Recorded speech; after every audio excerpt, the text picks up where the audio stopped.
Сәлеметсіздер ма, оқушылар? Сабағымызды бастаймыз. Бүгін желтоқсанның 22-сі. Сабақтың тақырыбы «Атамның ауылы үлкен». Здравствуйте, ребята! Начинаем урок казахского языка. Сегодня 22 декабря. Сегодняшняя наша тема «Деревня дедушки большая».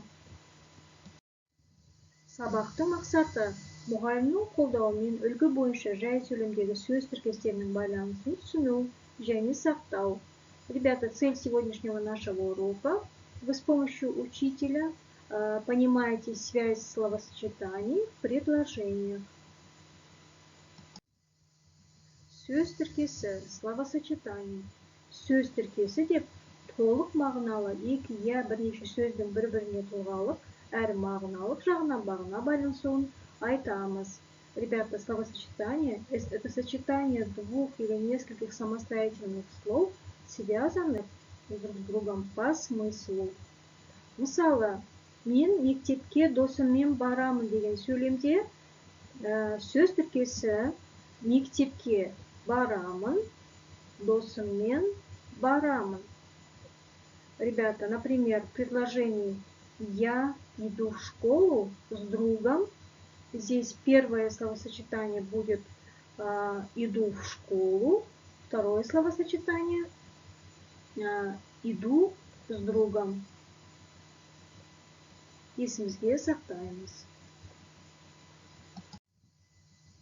Жай сөйлем, простое предложение. Жай сөйлем бір немесе бірнеше сөз бен сөз тіркестерден құралып, тиянақты бір ғана ойды білдіретін сөйлемдерді айтамыз. Ребята, предложения – это такие, значит, грамматическая основа, которая состоит из слов, связанных между собой по смыслу и выражающие законченную мысль. Например, «Мен ауылда тұрамын». Я живу в деревне. Гүлдерге су құямын. Поливаю цветы. Жақсы. Жаңа сөздермен танысамыз. Алма бағы, сад яблони, бақша, сад, суарамын, поливаю, жинаймын, собираю. Тағы да қайталаймыз.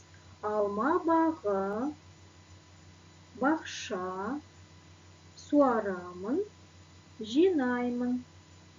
Данные слова записываем в словарные тетради и учим.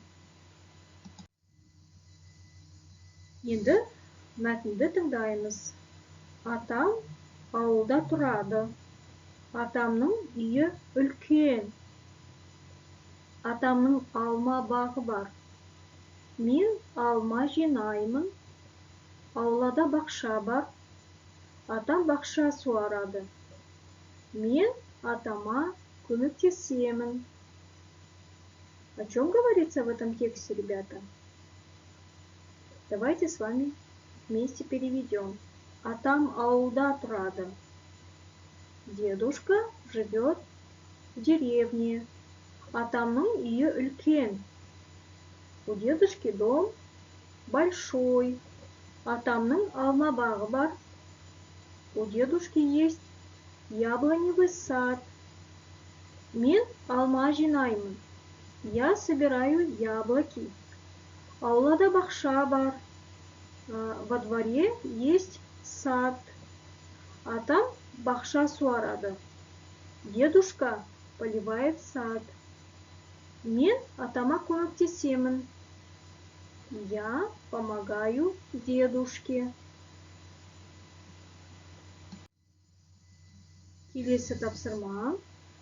Сөздерді мағынасына қарай сәйкестендіріп, сөз тіркесін құра. Ребята, вам нужно вот с этих слов, значит, мы вместе с вами поработаем, да? Значит, с этих слов нужно составить словосочетание и предложение. Словосочетание мы говорили сөз тіркесі, а предложение это сөйлем. Например, к слову алма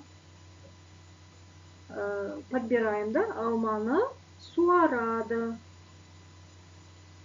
Здесь, значит, прибавляется окончание на алманы суарада. Үлкен и атама көмектесемін. Это словосочетание. Теперь давайте с этими словосочетаниями составим предложение. Әнел алманы суарады. Әнел поливает яблоко. Менің атамның үйі үлкен. У моего дедушки большой дом. Мен атама көмектесемін. Я помогаю дедушке.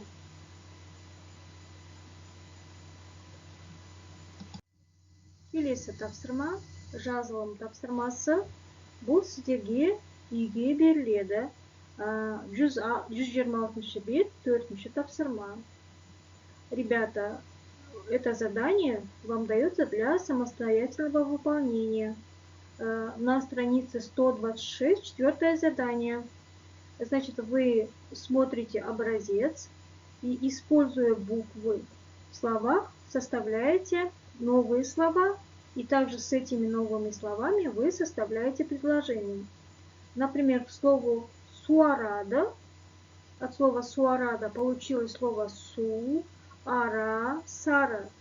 Су – это вода, ара – это пчела, сара – это желтая. И с этими словами составлены предложения. Мен су ішемін, я пью воду, араны көрдім, увидел пчелу, бұл сары гүл, это желтый цветок. Например, к слову бакша. Со слова бакша образовалось два слова, да? Акша – это деньги, ак – это белый. Теперь к нему мы составляем также предложение. Мен бақшадағы гүлдерді суарамын. Я поливаю цветы в саду. Әкем үйге көп ақша әкелді. Отец принес домой много денег. Дашаның көйлегі ақ. У Даши белое платье. Вам осталось только значит, поработать со словами алма – это яблоко, шарбах – это забор. Также вы преобразуете со слова алма и со слова шарбах новые слова и составляете с ними предложение. Осымен сабағымыз аяқталды. Оқушылар, сау болыңдар. До свидания, ребята.